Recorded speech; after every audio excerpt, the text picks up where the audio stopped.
कितना एक्साइटमेंट है, क्योंकि ऑफ कोर्स टॉप 2 में होना भी बहुत बड़ी बात Yes, थी। yes. क्या कहना चाहोगे?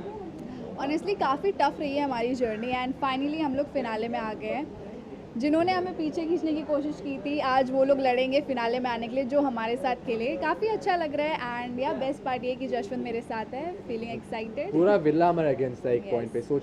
सारे 30 कंटेस्टेंट्स थे ऑलमोस्ट, और सब लोग हमारे अगेंस्ट थे, लेकिन उनको बीट करना और यहाँ तक पहुँचना बड़ी बात है। यस। Well, आपने अभी एक रिसेंट एपिसोड में कहा था मेरी गलती भी यहाँ है और मेरे जो लाइफ का बेस्ट पार्ट है वो भी यही है। Yes. सो अगर मैं जर्नी का जो पूछूँ तो what was the best part of the journey, मतलब जो बेस्ट चीज़ें जो आपने की और what was the worst part जो आपने फेस किया पूरी जर्नी के दौरान? बेस्ट पार्ट मैं ये बोलूँगी कि जब जशवंत को मैंने चूज़ किया एज अ पार्टनर जिसके साथ मुझे ये पूरी जर्नी खेलनी थी, एंड एक बार भी मुझे डाउट नहीं आया कि नहीं मैं मेरे लिए सही इंसान नहीं है या फिर मैं इसके साथ नहीं खेल सकती आगे जर्नी।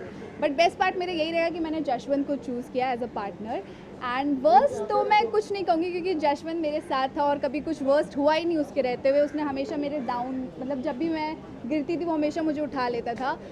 वर्स्ट मैं ये बोलूँगी कि एक चैलेंज आया था कोर्ट रूम वाला, जहाँ पर मैं काफ़ी ज़्यादा टूट गई थी, मेरे लिए काफ़ी चीज़ें पर्सनल चली गई थी। एंड ऑनेस्टली बताऊँ, कोई भी लड़की इतनी सारी पर्सनल चीज़ें नहीं झेल पाती है। एंड बट मेरे साथ जज था जिसने मुझे बूस्ट किया, मोटिवेट किया, तो या वो मेरा पार्ट था जहाँ पर मैं थोड़ा सा ब्रेक डाउन हुई थी। काफ़ी कुछ देखने को मिला आप लोगों को पूरे जर्नी में। हाँ। और फाइनली आप लोग टिकट टू फिनाले लेके फाइनल ग्रैंड फिनाले में पहुंच चुके हो, तो आप क्या कहना चाहोगे? उनके लिए मैं क्या कहना चाहूँगा? मैं कहना चाहता हूँ कि सबकी जर्नी में अप्स एंड डाउन्स होते हैं। कभी कभी हमने पहले आईडी मैच बना, फिर ऊपर गए जर्नी, फिर एकदम से नीचे गया, कैमरा लो। एकदम से नीचे गया, थोड़ा चैलेंज भी हार गए हम, लेकिन कोई बात नहीं, रिबाउंड इज व्हाट मैटर्स। तो हम लगातार चैलेंज जीत के हक से हम टिकट फिनाले जीते हैं। वेल, इसके अलावा आज आप कॉमेडी विद आकी के इसमें आए थे, कैसा लगा उनके साथ? मतलब कितनी बातें हुई है, क्या कहना चाहोगे? आपको हमेशा हमने इमोशनल होते हुए देखा है Yes, yes, podcast, yes, yes. क्या यहाँ पे भी अंदर हमने ऐसा आने वाले एपिसोड में नो वे, मैं आज कॉमेडी विद अक्की में इतना हंसी हूँ, मेरी जॉलाइन इतनी थक गई है, मैंने बोला मैं किधर आ गई हूँ। ऑनेस्टली बहुत फन था सेगमेंट एंड बहुत हंसाया हम लोगों ने, स्पेशली सनी मैम को हम लोग आफ्टर द शो बहुत दिनों बाद मिल रहे हैं, तो काफ़ी अच्छा लगा। ये मेरे टाइप की सेगमेंट था, comedy is Yes. Like my thing, और यहाँ I was like very natural, very in my zone, तो बहुत अच्छा लगा। गेटिंग अ टैग ऑफ वैम्प और दूसरा पपेट, इसके साथ सर्वाइव करना, बट स्टिल लोगों को प्रूव कर देना दैट दिस। ऑल्सो मैंने एक एपिसोड में देखा था जहाँ पे मिस्टर फैजू आया था, वहाँ करके बहुत खुश हो गई थी। Yes, हाँ। तो हाँ। कहीं ना कहीं क्या था, जेलिसी हुआ आपको एंड और क्या और जर्नी? जलेसी कुछ भी नहीं था, मैंने बोला जाके हक करो, हक से बोला जाके हक करो, कोई दिक्कत नहीं है। मेरा fan moment था तो। देख पपेट ये लोग बोलते हैं जो शो में है, वो शो के लिए बोलते हैं, अगर ऑडियंस मुझे वो बोलता है तो फिर थोड़ा दर्द लगेगा, लेकिन ऑडियंस इतना प्यार दे रहा है, इतना प्यार में कुछ I can express it, it's crazy. My fan following is gone like from may be like 30K to like a lot, hundreds. So I like the fact that the audience is liking me. That's what matters. Even अभी recent episode में मुनव्वर है जहाँ पे उन्होंने आप पे काफी twist दिए, आप दोनों को ही मिली वो चीज़, बट Yes. अभी तक पता तो नहीं उसका आपने क्या यूज़ किया, बट कुछ एनी हिंट्स के क्या उन्होंने रायता फैलाया आके? देखो काफ़ी अच्छी डील लेकर आएंगे, ऑनेस्टली बता रही हूँ, काफ़ी अच्छी डील थी, बट आप लोग शो देखो आपको पता चलेगा। ये डील से ज़्यादा वो लोग मैनिपुलेट कोशिश कर रहा था कि मैनिपुलेट हो जाए, कि शायद रियलिटी शो रिलेशनशिप बाद में क्या होगा, Yes. अभी ले लो भाग जाओ पैसे के साथ। So that was the beauty. 10 lakh तो इतना भी नहीं है, but you know it's the manipulation which counts, कि शायद ये सच नहीं है, शायद ये प्यार सच नहीं है। That's what Yes. Matters. And फिर आप बोल रहे थे कि वैम्प वाली बात आती है, तो आई डोंट थिंक सो मैंने वैम्प वाली चीज़ें कुछ भी शो में की थी। मैं शो को लेके काफ़ी ऑनेस्ट थी, मैं जज को लेके काफ़ी ऑनेस्ट थी, मैं अपने गेम प्लान को लेके काफ़ी ऑनेस्ट थी। एंड जिन्होंने मुझे नीचे नहीं खींच पाए, अपनी जगह पर नहीं ला पाए, वो ही यही सारी चीज़ें बोलते हैं, एंड वो कहाँ है अभी और मैं कहाँ हूँ अभी, बहुत डिफरेंस है। तो या बिलीव करती हूँ मैं अपने खुद पर, एंड जज पे तो अच्छा ही चल रहा है सब। साथ ही आकृति, जब सचिन आए तो काफ़ी कुछ देखने को मिला, काफ़ी पर्सनल बातें निकली, चाहे वो दुबई वाली, चाहे डांस वाली, चाहे चिल्लाने वाली, काफ़ी कुछ। तो जब ये सब फेस करना पड़ता है पर्सनली, तो ये गेम पे कितना इफेक्ट करता है? ऑनेस्टली बहुत इफेक्ट पड़ता है, क्योंकि कोई भी नहीं चाहता कि उनकी पर्सनल लाइफ नेशनल टेलीविज़न पे लाई जाए। एंड मेरे साथ वो एक बार नहीं हुआ है, 2 से 3 बार हुआ है, एंड हर बार मैं गिर के खड़ी हुई हूँ, और मुझे खुद पे काफ़ी प्राउड फील होता है कि मैं वहाँ पर किसी के कहने पे गिरी नहीं या फिर रुकी नहीं, मैंने हमेशा अपने पे बिलीव किया, और आज टिकट टू फिनाले मेरे हाथ पे है और मैं फिनाले पे खड़ी हूँ, तो अच्छा लग रहा है। Best of luck and congratulation again, you want to say something for the audience? Thank you so much. पहली बार काफ़ी कुछ तो कहना है ऑडियंस को, बट फिनाले का वेट करो एंड आई होप आप लोग को फिनाले अच्छा लगेगा। अच्छे कंटेस्टेंट आए थे इस बार एंड हाँ I think I like to say कि हमेशा रियलिटी शोज़ में ऐसा होता है कि कभी कभी अनडिजर्विंग कंटेस्टेंट्स जीतते हैं ताकि शो की नाम बढ़े, लेकिन वेरी रेयरली डिजर्विंग कंटेस्टेंट्स जीतते हैं। तो इस बार आप देख लेना, if you think we are deserving, if you think someone else is deserving, देख लो क्या होता है। But I feel like the finale episode has a lot of twists, तो keep watching and keep supporting us. Thank you for all the love. But सबसे अच्छी बात ये है कि हमको 30 लोग थे जो हमारे अगेंस्ट थे, उनके अगेंस्ट खड़े होकर भी उनके अगेंस्ट फाइट करके फिनाले तक पहुंचना वो बहुत बड़ी बात थी हमारे लिए। तो यह हमारे लिए वही विन है। Thank you so much, Thank thank you, you so much. Thank अंदर मत अरे बाप रे, नीचे नहीं रखो। यहाँ पे थोड़ा पीछे जाइए ना भाई, घूम हटाओ थोड़ा पीछे और पीछे। अरे लाइट पे चालू करो यार, क्या बात है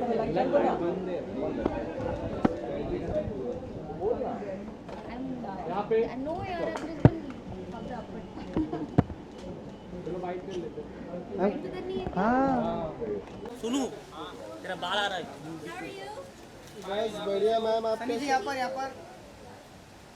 यहाँ पे सेंटर में अरे मोबाइल पीछे लो ना भाई थोड़ा सा। लोग सेंटर सनी जी यहाँ पे देखिए ना, एक मिनट। सनी जी यहाँ पे देखिए ना, ये मोबाइल सेंटर में सनी मैम। पीछे सुनू तेरा मोबाइल आ रहा है यार। सनी जी यहाँ पे देखिए ना, कैमरा फोटो वाला कैमरा देखिए। सेंटर वाला कैमरा देखिए।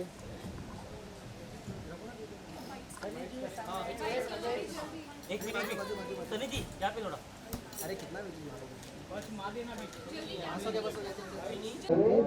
Hi guys. वो देख लेना इनको जाने दो ना, मेरा शो बेचारो।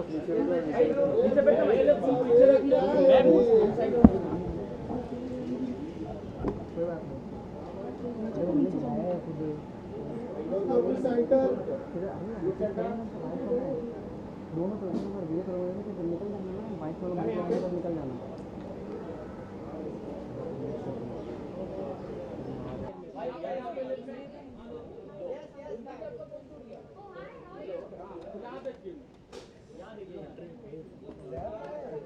कौन सा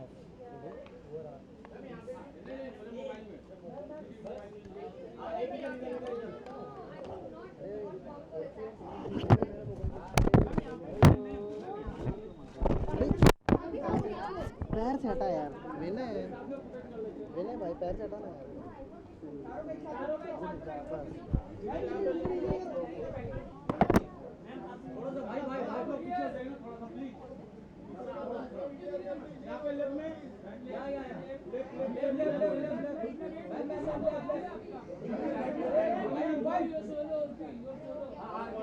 फाइनली लाइक आप हमको मिल चुके हैं। स्पिट्सविला की जर्नी बहुत ही अमेजिंग भी है, शिनू शेर को एंड शेरनी को। So what do like to say about your journey? My journey is beautiful as you can see. I think इससे अच्छी और बेटर जर्नी मैं ना इमेजिन कर सकता हूँ और ना मैंने सोचा होगा. So my journey was beautiful. How was your journey? I think it was amazing. बहुत कुछ सीखने को मिला, बहुत चीज़ें अप्स एंड डाउन्स हुए, but the best part was जो हमने कमाया, जो कि है फ्रेंडशिप एंड हर्ष, एंड जो हमारे सीनियर थे उनसे हमने बहुत कुछ सीखा, उनसे मिलने का मौका मिला। तो I think we all are grateful. Harsh आपसे जानना चाहिए क्योंकि जिस तरह का ये शो है काफ़ी ऊंच नीच देखने को मिली, हाँ। पर सुबी जब आई थोड़ा सा आप लड़खड़ाए, फिर भी आप लॉयल रह के अपने करेक्शन के पास थे। जब ये सब ऐसा सिचुएशन आ जाता है तो कैसा? नहीं, सो मेरे साथ प्रॉब्लम ये थी कि मैं रुशाली को जानता था सिर्फ शो पे लाइक 5-6 दिन से, और शुभी को मैं बाहर से जानता था। सो मेरे लिए था जब शुभी ने आके मेरे को सारी बातें बताई कि रुशाली ऐसा कर देगी या छोड़ देगी, तो आई वॉज कन्फ्यूज। सो जो लव डैन में जो भी चीज़ें हुई वो हो गई, बट जब बाहर आए, जब आप थोड़ा टाइम और स्पेंड करते हो और आपको अपने पार्टनर के बारे में पता चलता है, फिर मेरे को लगा कि नहीं है। और आपने तो देखा होगा इतने ट्विस्ट टर्न मेरे अराउंड रिवॉल्व हुए जहाँ पर मेरी वीडियो दिखाई गई, एंड शी वॉज देयर। तो फिर सोच लिया ऐसा इंसान आपको जो बीच रास्ते नहीं छोड़ सकता वो कभी नहीं छोड़ेगा। रुशाली आपसे जानना चाहेंगे कि ये शो में आपको भी काफ़ी बार रोते हुए देखा गया, लास्ट एपिसोड में ही देखा, जैसे ब्लाइंडफोल्ड वाला टास्क था, आपको शिविर से उम्मीद नहीं थी बट उन्होंने आपको। बट आई थिंक मैंने वहाँ पर भी एक स्टेटमेंट दिया था, क्योंकि मैंने खुद ने अरबाज का नाम लिखा था, तो मेरा ये था कि it's just a game, it will be fair. तो शिविर से अगर आता, मेरे को एक्सपेक्टेड नहीं था, बट वो आया तो मेरा रिएक्शन था कि हाँ ठीक है, इट्स अ गेम। बाकी सब लोग को लगा कि बहन बहन बोलते हैं, तो आई थिंक गेम में कोई भाई बहन नहीं होता है। एट दी एंड कोई एक जना जीतेगा, तो जब तक निभा सकते हो निभाओ, जब तक खेल सकते हो तो खेल। आपके अकॉर्डिंग से मतलब आपको अगर रैंक करना है कि अब तो आप आए हो, जर्नी आपकी स्टिल चालू है, बट इफ आपको अगर गेम अच्छा लगा हो तो किस बंदे का गेम सबसे अच्छा लगा आप लोगों को? आई थिंक मुझे ऐसा लगता है कि हर्ष प्लेड रियली वेल। अगर आप बात हर्ष एंड आकृति, I think they Harsh played तो रियली वेल। ऑब्वियसली से खेलेंगे कि आपकी कनेक्शन है, बट अदर देन हर्ष आकृति played really well I feel, and मेरे हिसाब से मैंने भी बहुत अच्छा परफॉर्म किया। सो यही बात है कि coming from a non reality background, जहाँ से मैं आता हूँ कि मैंने कभी देखा नहीं है ये शो, ना मैंने कभी वो रियलिटी शो जिया है, और बाकी जो लोग आए थे वो करके आए थे, उनको पता था कि ऑडियंस को क्या सुनना अच्छा लगता है, क्या वो देखेंगे। सो प्री प्लान्ड होता है, आपके दिमाग में आ जाता है। लेकिन अगर जैसे मैं अगर दूसरा रियलिटी शो करूं तो मुझे समझ में आएगा मुझे कितना बोलना है, क्या नहीं बोलना है। मैं बहुत रॉ था उस शो के लिए, एंड आई थिंक कहीं कहीं लोग ना मिसअंडरस्टूड करते हैं, एंड यहाँ फैंस हैं सबके, तो फैन वॉर्स होता है, बट स्टिल अपनी जगह बनाना एंड लोगों के हिसाब से अगर आप उस दर दिख रहे हो, सो आई एम ग्रेटफुल कि मैं कर पाया। Very different from social media, जो उसमें होता है वो बिल्कुल वैसा नहीं होता है। Life is very different. But जैसे जैसे एपिसोड बाहर आ रहे थे वैसे वैसे आप लोगों के बारे में ये हो रहा था कि आप इनको पहले से जानते हो शो में, और शो में आने के बाद कनेक्शन पहले से बाहर बन के आए हुए हैं, तो ये सब भी बाहर बात हुई, तो उसके बारे में आपको क्या है? तो एक चीज़ शुभी के आने से अच्छी हो गई कि शुभी ने आगे ये बात बता दी थी कि हाँ, मैंने हर्ष को बोला था मेरी रूम पार्टनर जा रही है, और हर्ष ने मना कर दिया था मिलने के लिए, क्योंकि मुझे इमोशनल बैगेज नहीं चाहिए था। मुझे नहीं पता था कौन है ये लड़की और परफॉर्म कर पाएगी कि नहीं कर पाएगी। ऐसा ना हो कि बीच रास्ते में वो जाके ये बात बोल दे कि ये मेरे से बाहर अप्रोच करके आया था। सो मुझे ऐसा कोई इमोशनल बैगेज नहीं चाहिए था। प्लान करके नहीं आए थे बाहर, जो भी कनेक्शन हुआ वो शो में हुआ, नेचुरल हुआ, तो अभी तक टिका हुआ है। If you up to like आप तो बिग बॉस में जाना चाहोगे, फियर ऑफर्ड और कुछ ऐसा? ऑफ कोर्स जाना चाहेंगे। ऑफ कोर्स मेरे को ऐसा लगता है कि क्यों नहीं, अगर आप उस मुकाम पर पहुंचे हो कि जहां आपको देख रहे हैं, चाहे लोग हेट कर रहे हो चाहे प्यार कर रहे हो, लेकिन ऑफ कोर्स जाना चाहिए। Thank you so much, thank you so much, we love you. Thank you so much. यहाँ पे सेंटर में देखिए ना, बोथ ऑफ यू सेंटर, बिना ये नहीं हटे, बोथ ऑफ यू सेंटर, यहाँ देखिए।